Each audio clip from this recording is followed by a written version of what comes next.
ये वो अतीक अहमद है जिसने एक छोटे से जमीन के टुकड़े के लिए एक हिंदू औरत के पति और उसके बेटे को, जिनके घर में लाइट का कनेक्शन भी नहीं था, जनरेटर मंगवा के करंट लगाकर मारा।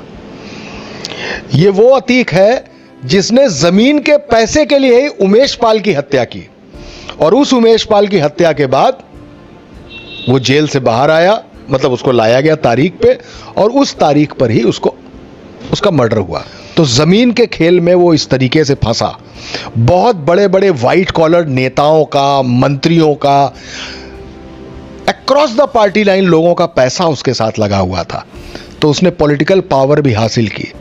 उसके दामन पर उसकी जो कमीज थी, उस कमीज पर 163 मुकदमों की छींटे थे, जिनमें 60 से ज्यादा मुकदमे जो रिटेन थे उनके खून के छींटे थे।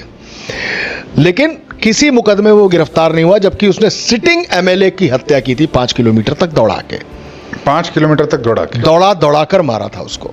राजू पाल नाम था उसका, उसी का चेला था। लेकिन एमएलए की सीट खाली करके जब वो सांसद बना सपा के टिकट पर, तो वो सीट खाली हुई, उससे वो अपने भाई अशरफ को लड़ाना चाहता था।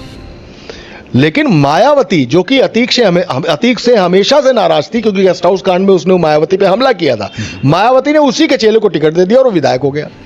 अब उसको वो सीट खाली करनी थी, इसने सिटिंग एमएलए को उसने मारा।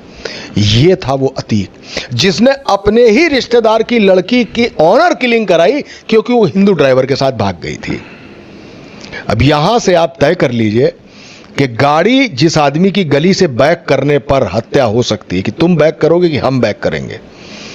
अगर इस पर एक आदमी को मारकर रेलवे लाइन पे कटने के लिए फेंका जा सकता है, तो उस अतीक को हैवान, दरिंदा, शैतान, रावण, जो आप कहना चाहे कह सकते हैं, वो था अतीक जिसने, हाँ, पॉलिटिकल पार्टी ने उसकी खून से सने हुए कपड़ों को सफेद बुर्राक खद्दर का कुर्ता बनाया, नेता बनाया, 4 बार विधायक, 1 बार सांसद रहा। और यह वही अतीक था जिसने जेल से आकर मनमोहन सिंह गवर्नमेंट के पक्ष में वोट दिया था और परमाणु संधि के दौरान सरकार गिरने से बची थी। ये वो अतीक था।